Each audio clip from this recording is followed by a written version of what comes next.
Okay, so we talked about the Kobu Kokoshi Goto. One of those 4 particular weapons is the JUJI Shuriken.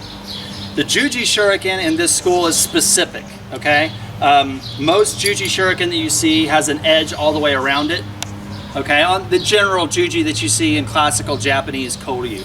These do not have an edge. In fact, you can see it's flat, literally is flat, no edge at all. It only has a point, okay? And the reason for that is these were made from a combative perspective. They were made to penetrate. They were not made to do anything else other than when you throw it, it is going to drive in and stick. So you can see that it is shaved to the point where there's kind of an edge as you go down it, but the meat of it is flat down here so that you can use it in case you want to use it for like close quarter combat, to punch somebody and drive it in this way, or jam it into some soft tissue, you know, this way, that kind of thing. You know what I'm saying? I want you guys to take some throws. We've got 9 of them here.